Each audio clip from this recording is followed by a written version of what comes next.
शिवसेना नेते भास्कर जाधव आपल्या सोबत आहेत, आपण त्यांच्याशी बातचीत करणार आहोत। जाधव साहेब, उद्धव ठाकरेंना वाढदिवसाच्या शुभेच्छा दिलेल्या आज शिवसैनिकांच्या देखील तुम्ही या ठिकाणी शुभेच्छा स्वीकारताय।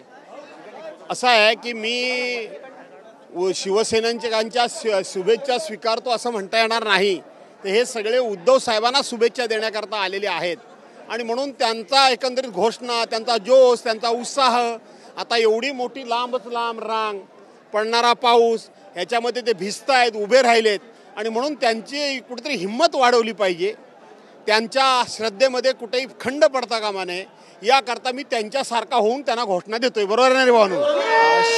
शिवसैनिकांमध्ये उत्साह आहेच, आम्ही सकाळपासून पाहतोय, परंतु राज ठाकरे आल्यानंतर मोठा उत्साह येतो शिवसैनिकांमध्ये पाहायला मिळत होता। राज ठाकरे थेट येऊन मातोश्रीत येऊन शुभेच्छा दिल्यात उद्धव ठाकरेंना। ह्या दोन भावांचं एकत्र येणं हे संपूर्ण महाराष्ट्राची इच्छा होती। जसं श्रींचं राज्य तयार झालं तेव्हा छत्रपती शिवाजी महाराजांनी म्हटलं, येतो श्रींका श्रींची इच्छा थी, तसं हिंदू हृदय सम्राट शिवसेना प्रमुख मान्य बाळासाहेब ठाकरेंची इच्छा होती की ह्या दोन भावांनी एकत्र राहावं। मला असं वाटतं की त्याचा आज शुभारंभ झालाय, तो शुभ संकेत आहे, त्याबद्दल ह्यांच्या मनामध्ये सगळ्यांच्या मध्ये आनंद आहे।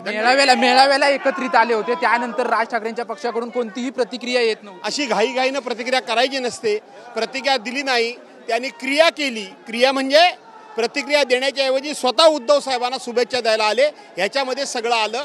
जे विरोधी पक्षाचे लोक जे परसेप्शन तयार करत होते की हे दोन भाऊ कधी एकत्र येणारच नाहीत, हे दोन पक्ष कधी एकत्र येणारच नाहीत आणि आमचं फावेल, त्यांना मात्र आज धडकी भरली असेल की हे दोन भाऊ एकत्र आले। बाळासाहेबांच्या खुर्चीवरती नतमस्तक देखील राज ठाकरे झाले, अनेक वर्षानंतर राज ठाकरे थेट मातोश्रीमध्ये आले, शिवसैनिकांसाठी भावनिक क्षण होता। अर्थात जो म्हणून बाळासाहेबांच्या समाधीस्थळावर जातो, जो म्हणून बाळासाहेबांच्या फोटोवर समोर जातो, जो म्हणून बाळासाहेबांची जिथे म्हणून काय ज्या ठिकाणी वास्तू असेल तिथे जातो, तिथे नतमस्तक होतो। राज ठाकरे तर त्यांच्या रक्ताच्या नात्यातले आहेत, त्यांनी लहानपणापासून बाळासाहेबांच्या अंगाखांद्यावर मांडीवर ते खेळलेले आहेत आणि म्हणून ते आज 20 वर्षानंतर पुन्हा त्या मातोश्रीमध्ये आले आणि राजसाहेब आपल्या बाळासाहेबांच्या खुर्चीसमोर ते नतमस्तक झाले। हे स्वाभाविक आहे, हे कोणी स्वतःला आवरू शकत नाही, टाळू शकत नाही आणि म्हणून हा शेवटी संस्काराचा, परंपरेचा भाग आहेच, परंतु बाळासाहेबांच्या खुर्चीसमोर नतमस्तक होणं हे विरोधक सुद्धा होतात। राज ठाकरे तर त्यांच्या रक्ताचे नातेचे आहेत, ते होणारच। धन्यवाद आमच्याशी बातचीत केल्याबद्दल। कॅमेरामन मनीष विचारेसह निवृत्ती बाबर, TV9 मराठी, मुंबई।